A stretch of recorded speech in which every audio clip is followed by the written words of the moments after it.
आज के सेशन में सभी स्टूडेंट्स जो आप लोग ज्वाइन कर रहे हैं, आप सभी का स्वागत है। और यहाँ पर आप देख पा रहे हैं हम लोग थर्ड यूनिट को भी कवर कर रहे हैं, जिसमें 1000 डेज जो न्यूट्रिशन है उसके बारे में थोड़ा सा कल हम लोगों ने पढ़ा था। Concept, requirement, factors affecting the growth of child, इनके बारे में हमने पढ़ा था। आज हम पढ़ेंगे कि प्रीनेटल न्यूट्रिशन 0 to 280 डेज का क्या होता है। प्रीनेटल बोलते हैं जो बच्चा अभी गर्भ में है और गर्भ से बाहर नहीं आया है। तो 280 दिनों का टाइम होता है, मतलब 9 महीने का टाइम होता है। उसके बाद में उस बच्चे का जन्म होता है। तो जन्म तक उसको जो हम भोजन दे रहे हैं वो हमें कैसा देना चाहिए और उसको बहुत अच्छा होना क्यों जरूरी है, तो इस चीज को आज पढ़ेंगे। तो देखिए, आप देख पाएंगे, मैं आपको ले चलता हूँ प्रेजेंटेशंस की तरफ। प्रेजेंटेशन आपकी स्क्रीन पर आपको दिख रहा है। यहाँ पे मैं एक बार आप सभी लोगों का माइक्रोफोन ऑफ कर दूं।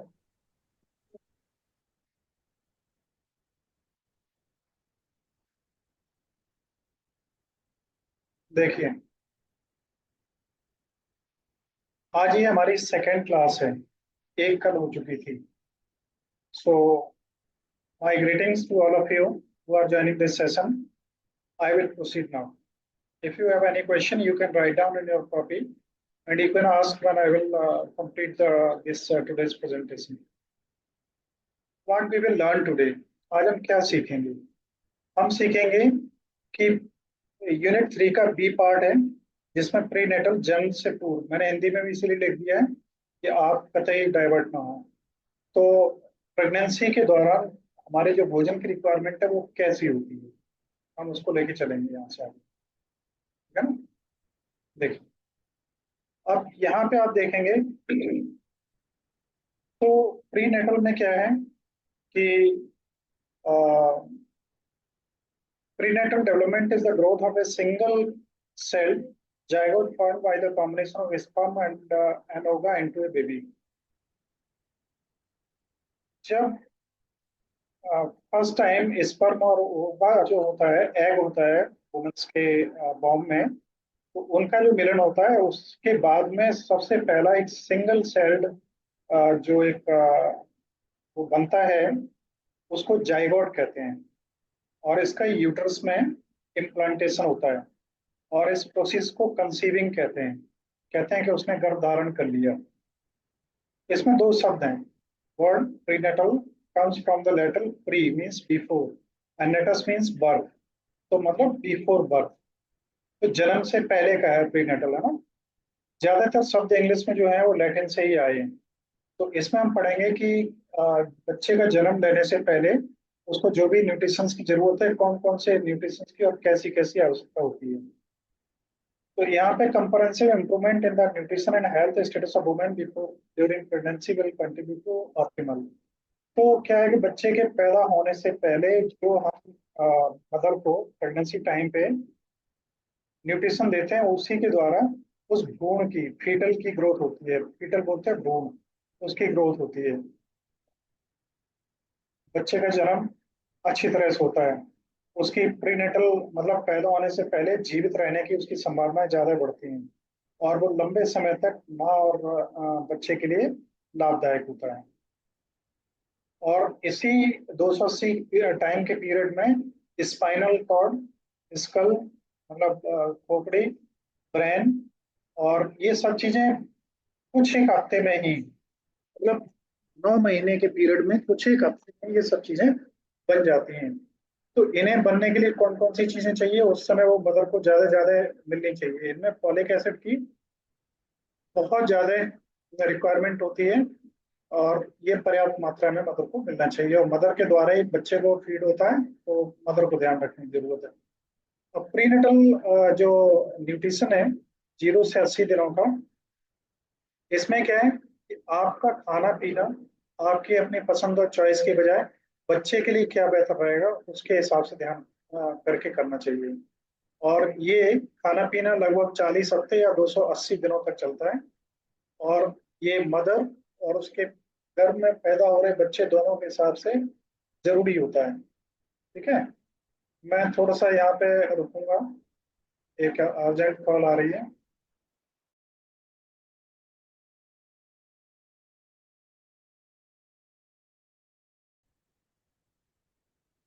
तो मैं इससे आगे बढ़ता हूँ। तो यहाँ आप देखेंगे प्री नेटल न्यूट्रिशन में क्या है, फेटल डेवलपमेंट। जो फीटल डेवलपमेंट होता है उसमें क्या होता है, बच्चे के अंग बनने शुरू हो जाते हैं, टिश्यूज वगैरह उसके बनने शुरू हो जाते हैं। और न्यूरल ट्यूब डेवलपमेंट, जो न्यूरल ट्यूब होती है जो आप जानते हैं स्पाइनल कॉर्ड के थ्रू आप बच्चे के ब्रेन से लेके पूरे शरीर में जो नर्वस सिस्टम डेवलप होता है वो भी इसी दौरान होता है। बच्चे के पैदा होने के समय जो बहुत सारी डिफिकल्टीज आ जाती हैं, प्रॉब्लम्स खड़ी होती है, माँ और बच्चे दोनों की जान के लिए भी प्रॉब्लम्स खड़ी हो जाती हैं। तो इसके लिए बेहतर है कि जब माँ गर्भस्थ है उसी समय उसका ध्यान सही तरीके से रखा जाए, तो उन दोनों में से किसी को भी कोई दिक्कत नहीं होगी।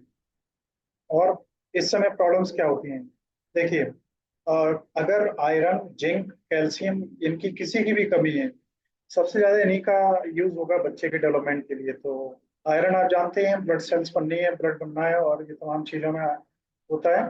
जिंक उसको हड्डियां वगैरह बनती हैं, कैल्शियम से बनती हैं, बट जिंक एब्जॉर्बेशन में उसमें सहायक होता है। तो इस तरीके से उनकी रिक्वायरमेंट रहती है। और अगर माँ की स्वास्थ्य अच्छा है तो बच्चे का स्वास्थ्य अच्छा होगा। इसलिए माँ को एनीमिया या गेस्टेशनल डायबिटीज, गर्भ के दौरान डायबिटीज ना हो, प्री क्लैम्सिया, इस तरीके की जो दिक्कतें हैं वो उसको ना हो, जैसे कैल्शियम से रिलेटेड कोई प्रॉब्लम ना हो उसको। इन चीजों का ध्यान रखने की जरूरत होती है। ऑप्टिमम बर्थ वेट, कोशिश ये करना करी जानी चाहिए कि बच्चे का वेट जो है वो ऑप्टिमम हो, ना अंडर हो ना ओवर हो, संतुलित हो। इम्यून सिस्टम सपोर्ट को बेहतर बनाने के लिए विटामिन सी, विटामिन डी और जिंक आदि को पर्याप्त मात्रा में मदद को लेना चाहिए इस पीरियड में। इसके बाद में आप देख पा रहे हैं अपनी स्क्रीन पर, नेक्स्ट हमारी जो स्लाइड है उसमें बोन डेवलपमेंट। तो बोन डेवलपमेंट बेहतर हो उसके लिए कैल्शियम और विटामिन डी की जरूरत है। विटामिन डी, कैल्शियम और विटामिन दो तरीके के साथ में तमाम चीजें, इनके बारे में आप लोग पहले पढ़ चुके हैं ना। तो इनमें किसी भी तरीके की अगर कोई दिक्कत होगी तो आप नोट कर लीजिएगा, मैं दोबारा करवा दूंगा। आयरन एंड हीमोग्लोबिन का लेवल अच्छा रहना चाहिए। आयरन ही होता है जो सारी एनर्जी को लेके ट्रांसपोर्ट करता है, उसके साथ में ऑक्सीजन का भी ट्रांसपोर्टेशन पूरी बॉडी में आयरन के द्वारा ही होता है। जो हीमोग्लोबिन है वो हीम हेमेटिन एलिमेंट में टूटता है और ऑक्सीजन के साथ रिएक्ट करके आगे चलता है। Healthy pregnancy weight gain, weight gain proper होना चाहिए, ऑप्टिमम जो पहले बताया उसके हिसाब से। ब्रेन डेवलपमेंट, ब्रेन डेवलपमेंट के लिए ओमेगा 3 फैटी एसिड बहुत इंपॉर्टेंट है। ओमेगा 3 के बारे में मैं पहले भी पढ़ चुका हूँ, और ओमेगा 3 और 6 के बारे में पढ़ा चुका हूँ इससे पहले। ये अनसैचुरेटेड जो फैट होते हैं उसका एक पार्ट है, और ये ट्राइग्लिसराइड्स का भी पार्ट होते हैं। ब्लड शुगर जो आप कुछ हम खाते हैं वो हमारी बॉडी को ग्लूकोज के रूप में बॉडी में जाता है, और हमारी ब्लड के साथ में ये ट्रांसपोर्ट होता है। कभी कभी हमारे शरीर के जो वो है, क्या कहते हैं उसमें, जिसमें बीटा सेल्स होती हैं, पेनक्रियाज, पेनक्रियाज में बीटा सेल्स बनती हैं, और बीटा सेल्स होती हैं वो बनाती हैं इंसुलिन नाम का एक हार्मोन। जब कभी ये किसी भी वजह से डिस्टर्ब हो जाता है और ये हार्मोन प्रॉपरली नहीं बन पाता है, तो क्या होता है कि हमारा शुगर जो बॉडी में जाता है वो वैसे ही वैसा ट्रेवल करता जाता है पूरे ब्लड स्ट्रीम में, और हमारी सेल्स उसको एब्जॉर्ब नहीं कर पाती इंसुलिन की कमी की वजह से। अब आप लोग जानना चाह रहे होंगे इंसुलिन रोल क्या करता है प्ले, जिसकी वजह से वो अ, कैसे हेल्प करता है, तो मैं बता दूं।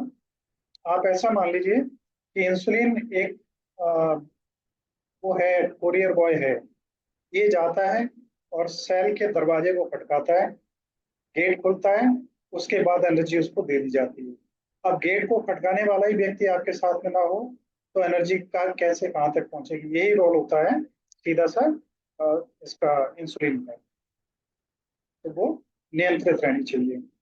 ओके, फिर pregnancy is transformative period in a woman's life marked by remarkable changes in body as it nurtures and supports the growth of a new life. जो प्रेगनेंसी का पीरियड है ये परिवर्तन काल का दौर होता है माँ के लिए, क्योंकि उसके पेट में एक नया जीवन अपना एक शेप अप ले रहा होता है, शेप हो रहा होता है। इसलिए उसे अपने भोजन के बारे में बहुत जागरूकता के साथ तैयार रहना चाहिए। इसमें केवल जो हमें मूलभूत और जरूरी एलिमेंट्स हैं, जैसे फॉलिक एसिड है, आयरन है, कैल्शियम है, इसके अलावा भी बहुत सारे न्यूट्रिएंट्स हैं जिनकी हमें जरूरत होती है प्रेगनेंसी के टाइम पे, और जिन्हें बड़े ध्यान से हमें लेना चाहिए और उनका ख्याल रखना चाहिए। जैसे देखिए, एक हेल्दी डाइट के लिए मछली है, जरूर नहीं है, नॉन वेज वाले हमारे यहाँ ज्यादा लोग हैं, इनके दूसरे अल्टरनेट भी होते हैं।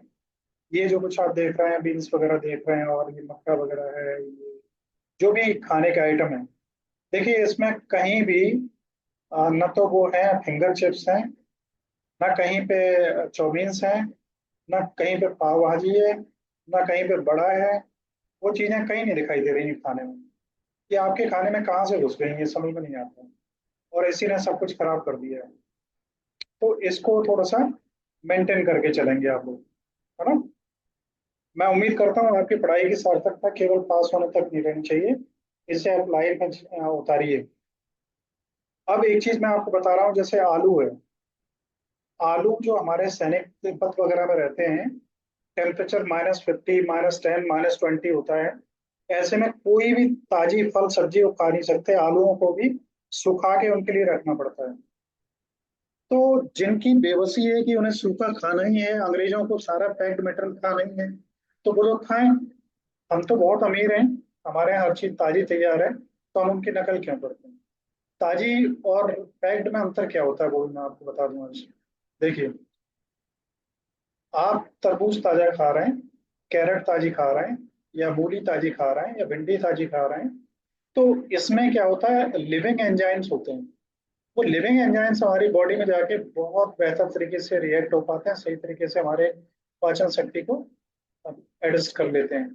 और जब हम किसी चीज को पका लेते हैं या उस चीज को रख लेते हैं बहुत दिनों तक, तो वो लिविंग एंजाइम्स खत्म हो जाते हैं।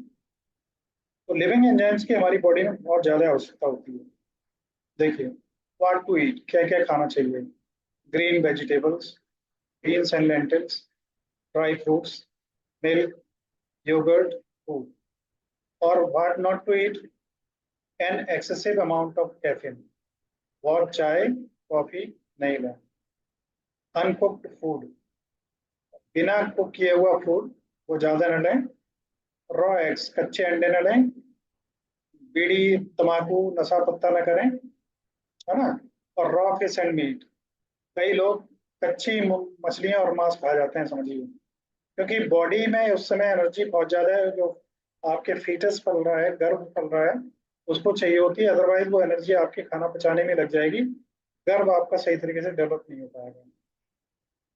अब बात करते हैं एडिशनल न्यूट्रिएंट्स। ये तो यहाँ तक आपने पढ़े थे, प्री नेटल थे, 0 से 280 तक।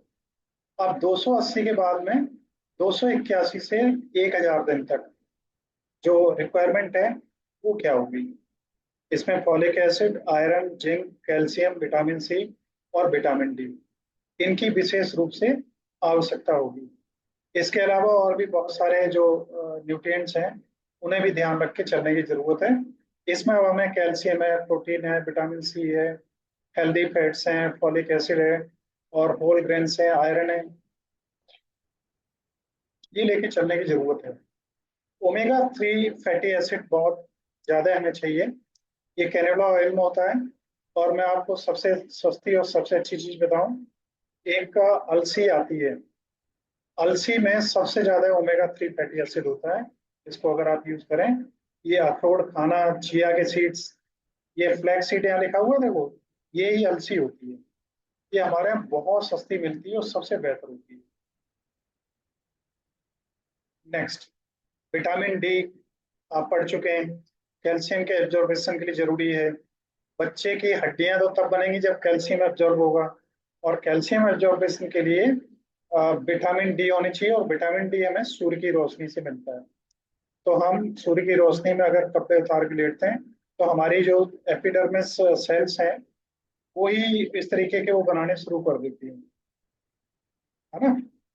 तो नेक्स्ट फिर है विटामिन बी ट्वेल्व भी आप जानते हैं, आप पढ़ चुके हैं। विटामिन बी 12 कैसा है? वाटर सोल्यूबल है, बी और सी। ए, डी, ई एंड के ये फैट सोल्यूबल है। दोनों का डिफरेंस भी आपको पहले से ही पता होगा, नहीं होगा तो पिछले वीडियो आप देख लीजिएगा। आयोडीन, आयोडीन से आप जानते हैं थायरोक्सिन एंड दो वो निकलते हैं, क्या कहते हैं उनको, हार्मोन्स। और अगर ये हार्मोन्स कम या ज्यादा हो जाए, कम हो जाते हैं वेट बढ़ जाता है, ज्यादा हो जाए वेट सूखता चला जाता है। मतलब हाइपो हाइपर की स्थिति बनती है, वहां पे दिक्कत आती है। और बेबी के जो दिमाग डेवलप होता है, मेंटल डेवलपमेंट होता है, उसमें आयोडीन की मात्रा एक प्रेरक के रूप में काम करती है। और मैंने पढ़ाया था इससे पहले, आपको पता होगा कि ब्रेन के डेवलपमेंट की जो फीटस में स्पीड होती है, वो 1000 न्यूरॉन्स तक 1 सेकंड में डेवलप होते हैं। और लगभग जब बच्चा 280 दिनों का होता है तो 80% माइंड उसका डेवलप हो चुका होता है। इसके बाद में विटामिन सी है। Vitamin C non heme iron को एब्जॉर्ब करता है, और ये प्रेग्नेंट वुमेन्स के लिए बहुत जरूरी होता है, जिससे उनमें आयरन की डेफिशिएंसी ना हो। ये हमारे साइट्रस फूड, मतलब हमें जो फूड है, फ्रूट जिनमें खट्टापन होता है, उनमें सभी में मिलता है। इसके अलावा स्ट्रॉबेरीज वगैरह में, और जो मिर्च होती है उसमें भी काफी होता है ना। केले में भी होता है, और अंगूरों में भी होता है, जो कि मीठे होते हैं। टमाटर थोड़ा सा खट्टा होता है, उसमें भी होता है। और विटामिन सी हमारी बॉडी में जो पावर होती है, रेजिस्टेंस पावर, उसको बढ़ाता है। इसका मतलब इम्यूनिटी को बेहतर करता है। और ये एंटीऑक्सीडेंट भी होता है। साथ में ये हमारे जो फ्री रेडिकल्स होते हैं उन्हें भी फ्री करता है। तमाम चीजें हैं। टीनेजर प्रेगनेंसी, कई जगह रिवाज है कि शादी बहुत जल्दी कर दी जाती है। टीन एज का मतलब आप जानते होंगे, 11 के बाद 12, फिर 13, 13 से टीन स्टार्ट होता है, और 19 तक जाता है। उसके बाद में 20 आ जाता है। तो 13 से 19 तक की जो एज होती है वो गर्भ धारण के लिए अच्छी नहीं होती। 18 के बाद में तो हो सकता है, बट 15, 16, 17 साल की एज में गर्भ धारण करना ठीक नहीं होता। लेकिन अगर कोई ऐसी परिस्थितियां बनती हैं, गर्भ धारण किया, जल्दी शादी हो गई, कोई कारण बना, तो ऐसे में जो माँ है, उसको अपने गर्भ की सुरक्षा और अपनी सुरक्षा के लिए और भी ज्यादा केयर रखने की जरूरत है।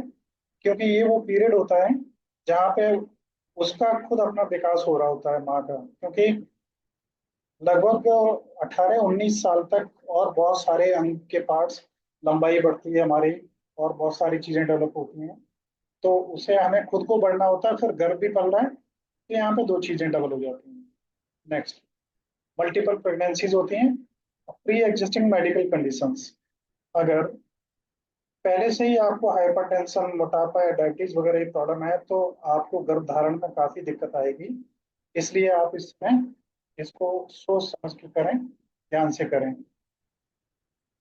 और अगर गर्भ धारण किया है तो उसको आप प्रॉपर तरीके से ध्यान रखें कि गर्भ धारण करने के टाइम में किसी भी तरीके की कोई टेंशन ना हो, हाइपर टेंशन ना हो, ब्लड प्रेशर ज्यादा ना हो, डायबिटीज वगैरह ना हो, घर का माहौल तनावपूर्ण ना हो, और कोई नशा पत्ता वगैरह आप ना करते हो, और वैक्सीन वगैरह जो लगने की जरूरत है वो पूरी तरीके से वैक्सीनेटेड होना चाहिए। और इस समय माँ की जो एज है, advanced maternal age may be associated with certain risk. Adequate nutrition becomes even more critical for women in their late 30s and beyond to support a healthy pregnancy.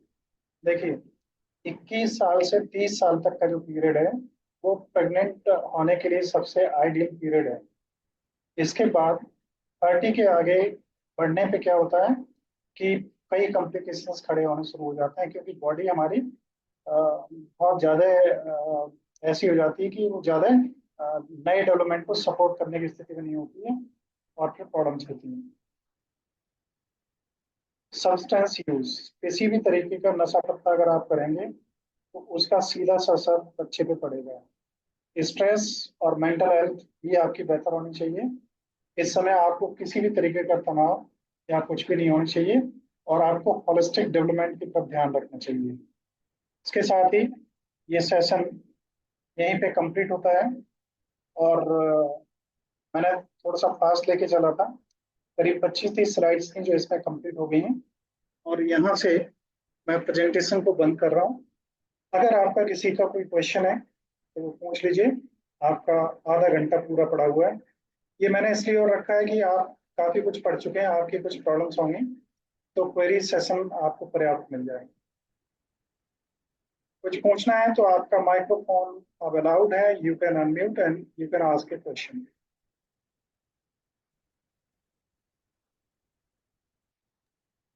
Question किसी को पूछना है तो पूछ लीजिए। इसके सर साथ में। अगर जो हाँ।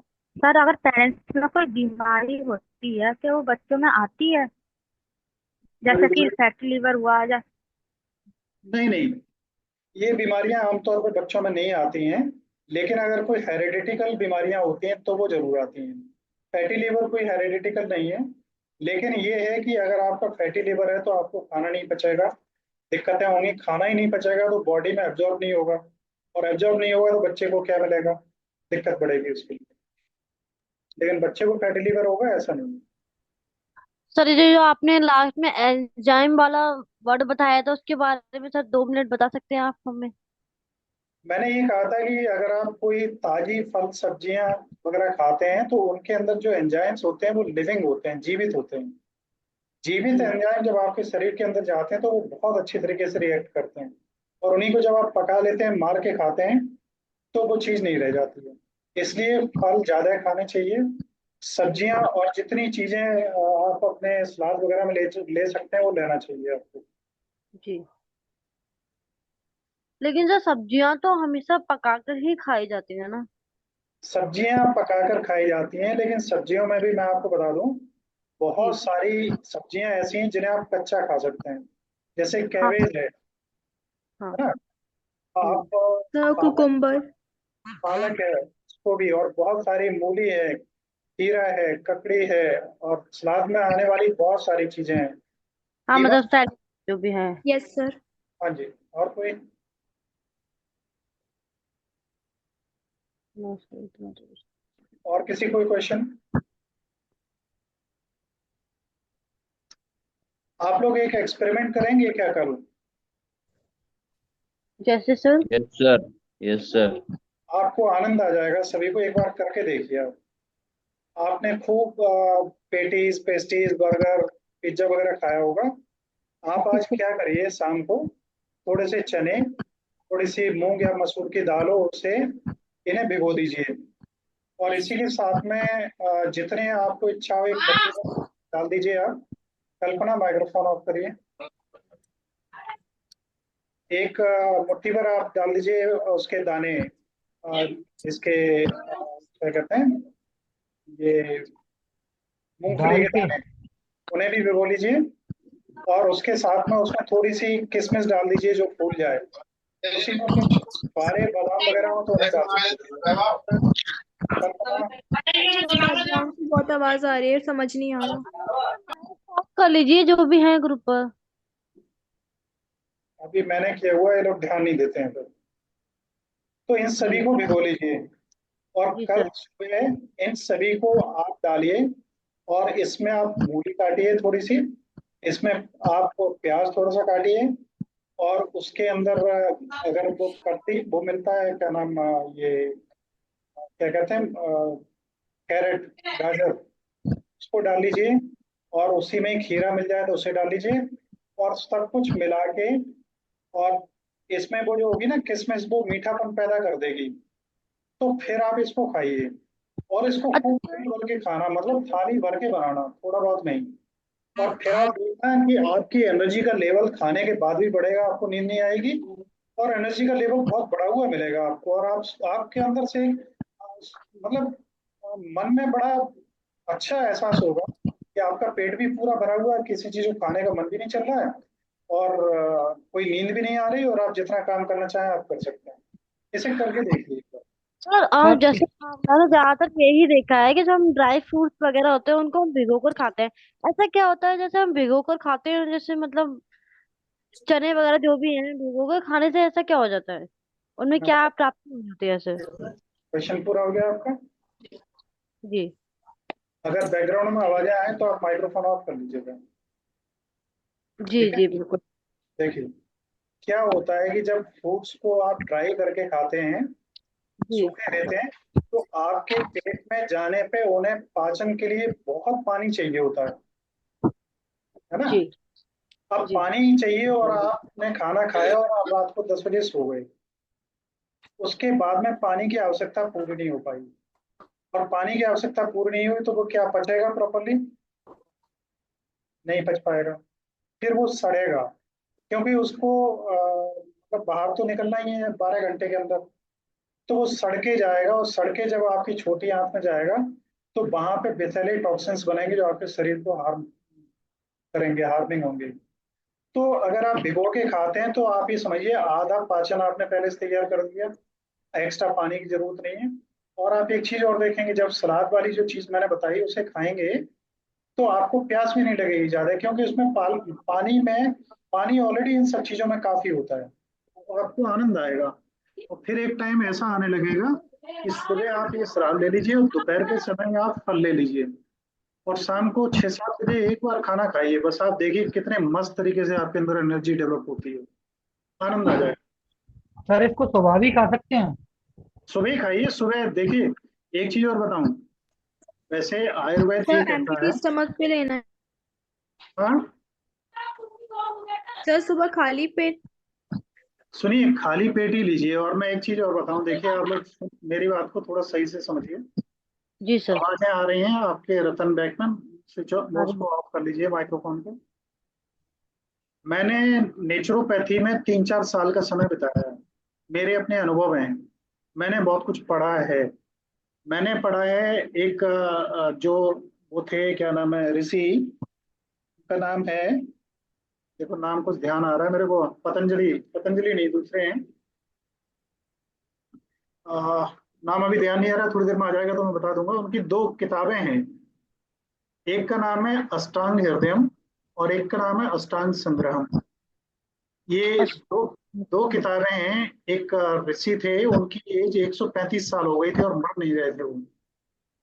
उन्होंने अपनी लाइफ में इतने एक्सपेरिमेंट करे थे। उनका नाम अभी देखो, अभी आ जाएगा, बागभट्ट। बागभट्ट था, है ना। तो उन्होंने बहुत एक्सपेरिमेंट अपने ऊपर किए थे। तो उनका जो निष्कर्ष था वो ये है, मतलब उन्होंने पूरे 24 आवर्स की साइकिलिंग लिखी है बॉडी की, कि कितना किस समय कौन सा शरीर का अंग काम करता है, किस समय हमारी एनर्जी टॉप लेवल पे होती है। 4 बजे उठने के लिए क्यों कहा जाता है कि आप सुबह 4 बजे उठें? आप 4 बजे उठ के और देख लीजिए कितना अद्भुत नजारा आपको महसूस होगा।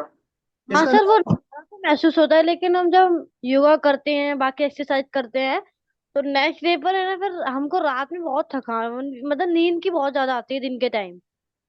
दिन के टाइम नींद इसलिए ज्यादा आती है कि आपकी फिर डाइट में कमी है और आप योगा और एक्सरसाइज लिमिट से ज्यादा कर रहे हैं। ऐसा इसलिए होता है क्योंकि हम लिमिट से ज्यादा कर सर लेते हैं शायद इसलिए। ब्रेकफास्ट हाँ, सही से नहीं करने की वजह से। सही भी नहीं हो सकता है, ये भी हो सकता है, और लिमिट से ज्यादा आप कर रहे हैं इसलिए थकान महसूस हो रही है।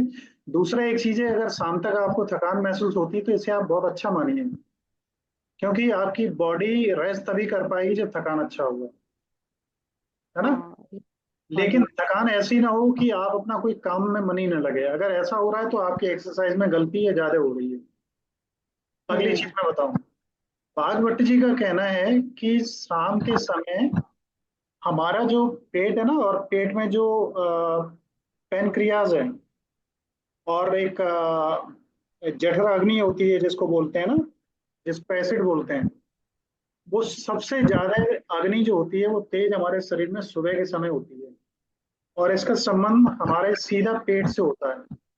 पेट पेट का संबंध होता है सूर्य से। सूर्य जब उगता है उसी समय हमारे पेट में भी वो अग्नि प्रदीप्त होती है, मतलब पैदा होती है। तो सुबह जो कुछ आप खाते हैं वो सबसे ज्यादा हमारे शरीर को लगता है। तो ये कहा जाता है कि सुबह आप जितना सॉलिड और जितना हैवी भोजन ले सकते हैं लें, सब पच जाएगा और आपके शरीर को लगेगा भी। दोपहर को सुबह का आधा भोजन लें, और शाम को या तो भोजन न लें, या लें तो बहुत कम लें, क्योंकि सूर्य अस्त हो रहा होता है और आपके पेट की अग्नि जो है वो समाप्त हो रही होती है। वो पेट शाम को तो खाना वैसे ज्यादा खप भी नहीं पाता। नहीं, लोग वहाँ ज्यादातर तो शाम को ही ज्यादा खाते हैं। और होता क्या है कि 35-40 साल का टाइम तो 30 साल तक का लोग बिता लेते हैं शाम को खूब खा खा के, क्योंकि शरीर में एनर्जी काफी डेवलप हो रही होती है। 35-40 साल के बाद में फिर उनका हाल खराब होता है। पहले लंबे बढ़ रहे होते हैं, अब चौड़े बढ़ते हैं, तो सब मोटे हो जाते हैं खा खा के, क्योंकि पच पाता नहीं है। और फिर बस ओबेसिटी बढ़ती है। और कोई जी। क्वेश्चन? No sir. सर चने कौन से वाले खाने हैं? देसी चने खाने, दो सकते हैं जिन हम। जिनसे छोले बनाए जाते हैं वो नहीं।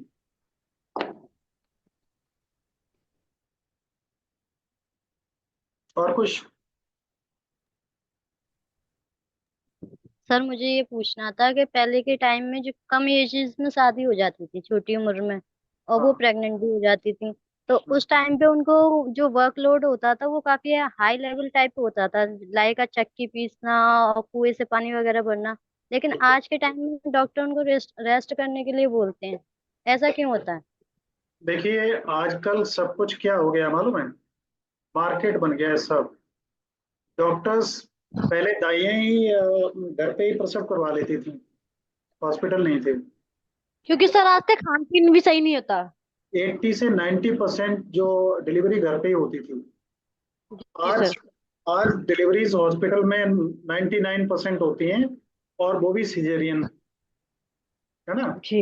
ये इसी का रिजल्ट है कि आप खूब खाओ, लेटे रहो, आराम करो, जिससे आपका जो बॉडली मूवमेंट नहीं होगा, बॉडली मूवमेंट नहीं होगा तो बच्चा गड़बड़ करेगा, फिर उन्हें ऑपरेशन करने की जरूरत पड़ेगी। बल्कि, वैसे sir one question sir please मैं पूछ सकती हूँ? Yes sure. सर मैंने मतलब ये भी सुना है कि जैसे मतलब प्रेगनेंसी के टाइम, स्टार्टिंग में जब लेडीज प्रेग्नेंट होती है तो उसको आराम करने को कहते हैं ज्यादातर डॉक्टर्स। तो देखिए, स्टार्टिंग में आराम करने को कहते हैं, फिर लास्ट टाइम में बहुत ज्यादा काम करने को कहते हैं, वो इसलिए कहते हैं क्योंकि शायद नॉर्मल डिलीवरी हो। तो स्टार्टिंग में जो हम आराम करने को कहते हैं वो ऐसा क्यों कहते हैं? वो हमारा बच्चा मिसकैरेज ना हो जाए इस वजह से? मिसकैरीज हो सकता है। दूसरा एक ये है कि रेस्ट करने के लिए इसलिए और कहा जाता है वास्तव में कि बच्चे का अगर एक्सरसाइज या कुछ एक्सरसाइज वगैरह सब लगभग अवॉइड होती हैं।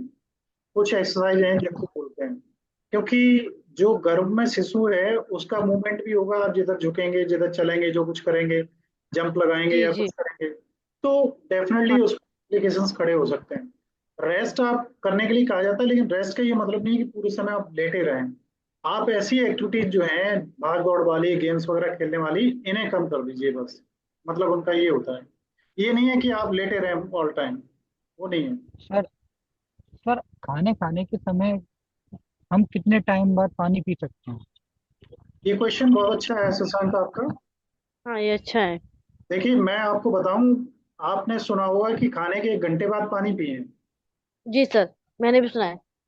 और खाने के साथ बिल्कुल पानी ना पिएं। Yes sir. अब मैं आपको बताता हूँ कि आपने जितना सुन लिया है और उसको यूज करना शुरू कर दिया, ये आपके लिए घातक है अगर पूरा नहीं समझा तो। आप हमें बताइए, आपने खाया खींच के चिकन और मटन, जिसमें खूब मिर्च भी थी। आपने खाया क्या? ये क्या कहते हैं, पेटीज, पेस्ट्रीज, और वो आलू की टिक्की, और खूब चटपट वाले मसाले वाली चीजें खाएं। 1 घंटे बाद साफ पिज्जा। पानी, 1 घंटे बाद पानी पिएंगे, आप पे उल्टा असर होने वाला है। क्योंकि ये चीजें पेट में जाने के बाद पानी चाहती हैं, और पानी आप भाई साहब कसम खा चुके हैं 1 घंटे बाद ही पिएंगे। जब पहले पुराने जमाने में जब आयुर्वेद की किताबें लिखी गई, उस समय जो पेटीज, बर्गर और पिज्जा वगैरह नहीं थे। उस समय हम्म। नेचुरल चीजें थी जो जंगलों से खोज के लाई जाती थी और खाई जाती थी, उनमें 90% पानी ऑलरेडी होता था। कोई भी फल आप देख लो, उसमें 75 से 80% पानी होगा। बाकी की जो सब चीजें वो अलग होंगी। फल खाइए आप, सुबह ये सलाद खाइए और चीजें खाइए, आपको पानी की जरूरत नहीं है। लेकिन आपने खूब सूखी रोटियां खाई सूखी सब्जी के साथ में, और पानी भी नहीं पी रहे हैं, तो आपके लिए दिक्कत होगी। सर सर खाना तो खाने से पहले पानी पीने के लिए कहा जाता है।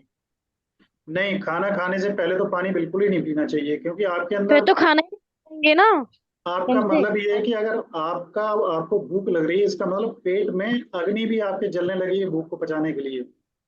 पानी पियोगे वो मेरे ठंडी हो को क्या जाएगी, पता खाना सड़ेगा। इस तो एनी सर मोर? तो सही समय कौन सा है पानी पीने का? सही समय ये है कि पहले तो आप ये देख लो आपका भोजन कैसा है, और फिर जब आपको प्यास लगे तब आप P low. Thank you sir. Sir food के ऊपर डिपेंड करता है। बिल्कुल। Okay sir. I have one question, sir. Yes sure.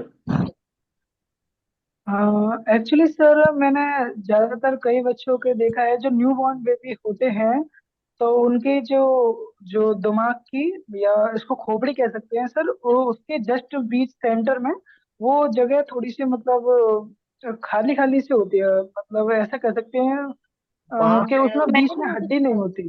वहां पे धड़कन को देखा जा सकता है। वहां से मतलब धड़कन को सर कैसे देख लेंगे सर? वो दिमाग से सिर के धड़कन का क्या ऊपर रिलेशन है? नीचे होता रहता है, जिसको पैल्पिटेशन कहते हैं। कॉन्फिडेंशियल। आप देखना किसी बेबी जो महीने 15 दिन का हो, जैसे आपकी नब्ज होती है ना, दबाने पे पता लगती है, ऐसे ही वहां पे सिर के बीचों बीच में ऊपर नीचे आपको आंखों से दिखाई देगा। जी सर। आगे बताइए क्या कहना चाह रहे हैं हम।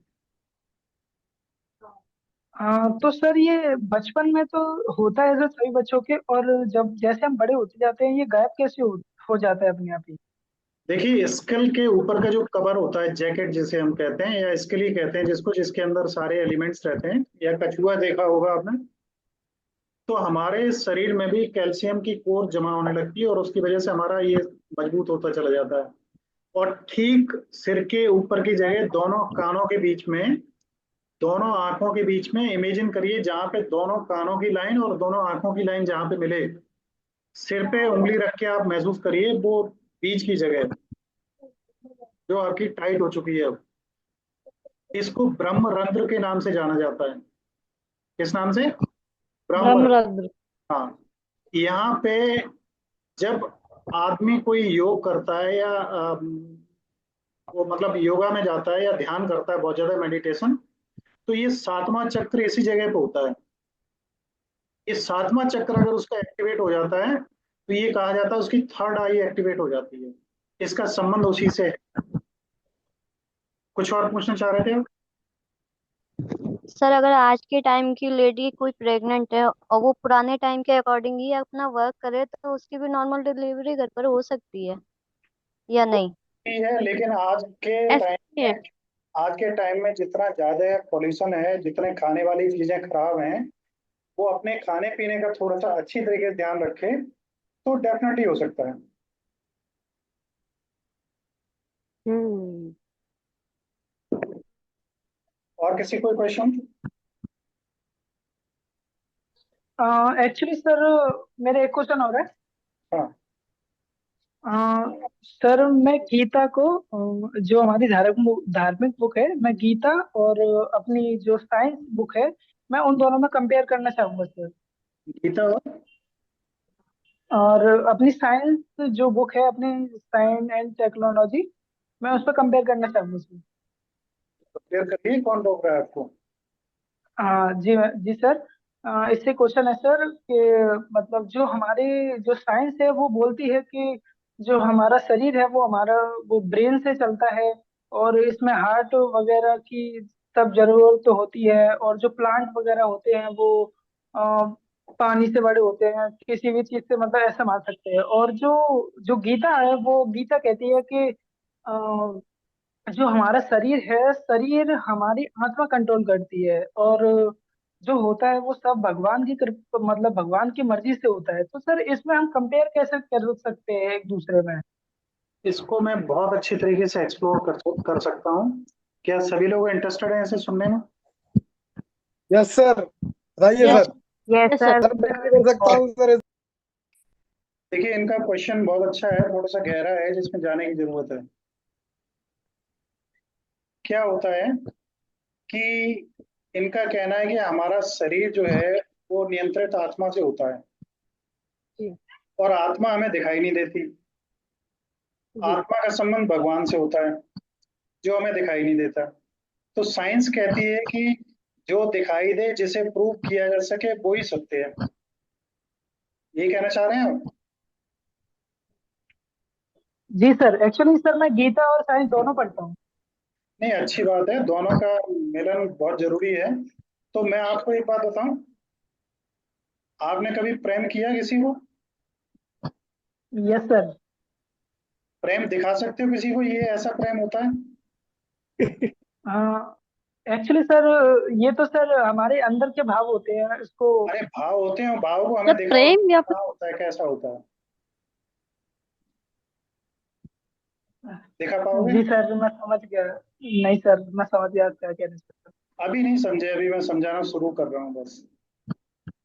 तो आपने प्रेम किया, प्रेम को आप एक्सप्रेस भी नहीं कर पाओगे, शब्दों को भी नहीं इस्तेमाल कर पाओगे प्रेम को प्रकट करने के लिए, और आप केवल ये कहोगे कि ये तो एहसास करने वाली चीज है, ये इसे डिफाइन ही नहीं किया जा सकता। जी सर ऐसा भी है। अब आप हमें ये बताइए, जिसको आप प्रेम करते हो उसके प्रति आपके विचार क्या हैं? सर उसके प्रति तो विचार हैं। बहुत सारे मुझे तो। नहीं नहीं, पंकज को बोलने दीजिए। हाँ एक्चुअली सर, विचार तो सर वो चेंज होते रहते हैं।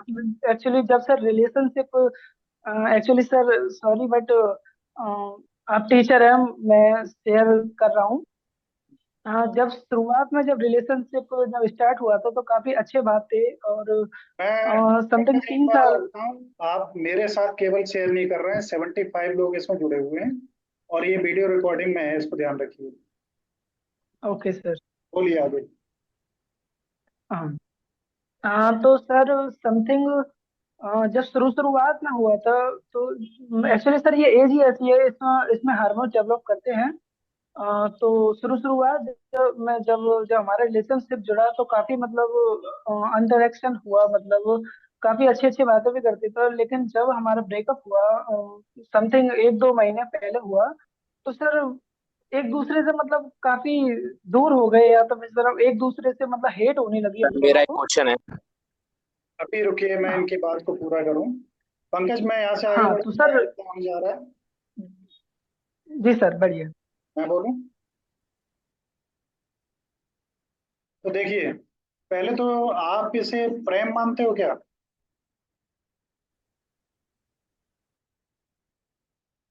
पंकज, पंकज आंसर चाहिए, आप इसे प्रेम मानते हैं?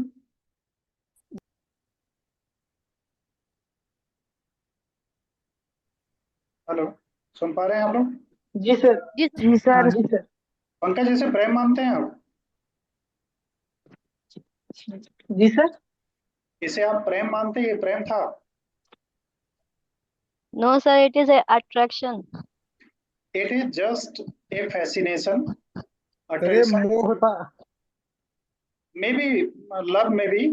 लेकिन मैं बताऊं कि आप हमें एक चीज बताना, जिस समय आप एक दूसरे से प्रभावित थे, उस समय क्या आपके अंदर कोई ऐसा विचार आया कि मैं इसे किस तरीके से कष्ट पहुंचाऊं, इसे दुख पहुंचाऊं, इसकी अच्छी चीजें छीन लूं और इसे मार डालूं, ऐसा कोई विचार आया?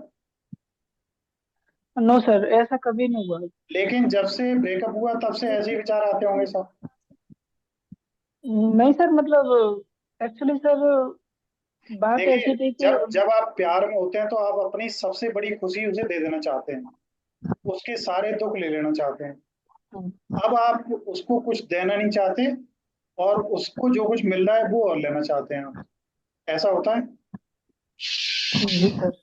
चलिए, अब मैं आगे बढ़ता हूँ फाइनल स्टेज की तरफ। मिलेंगे स्वार्थ है ये तो। ठीक है, साइंस और इसमें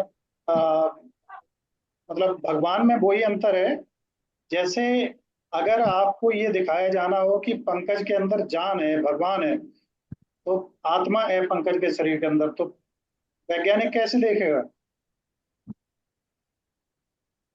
आत्मा कैसे दिखाई जाएगी वैज्ञानिक को? शरीर के अंदर है ना, नहीं दिखाई।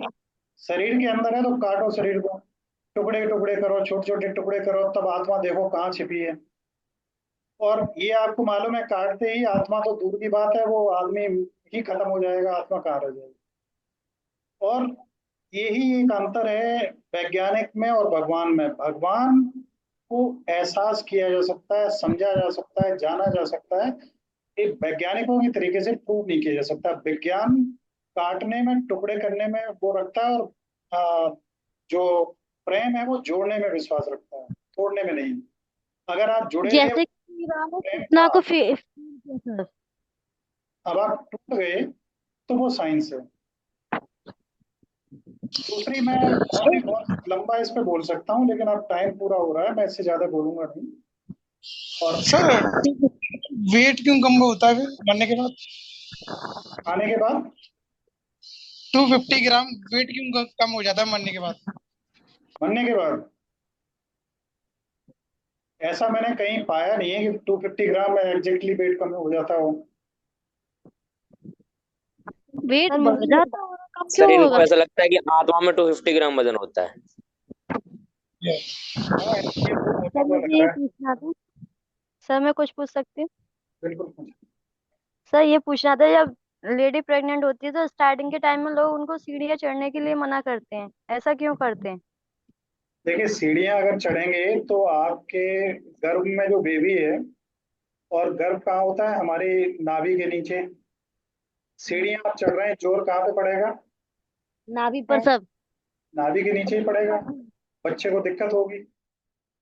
आप जानते हैं, बाकी के मेरे को बताने की आवश्यकता नहीं, मिसकैरी भी हो सकता है। तो आज का ये हम लोग यहीं पे खत्म करते हैं सेशन को। Thank you all for joining, and now this is thank time. You sir. See you goodbye. Thank you sir. Thank you sir. Take care, we will meet thank you again sir. Tomorrow on the same time. Sir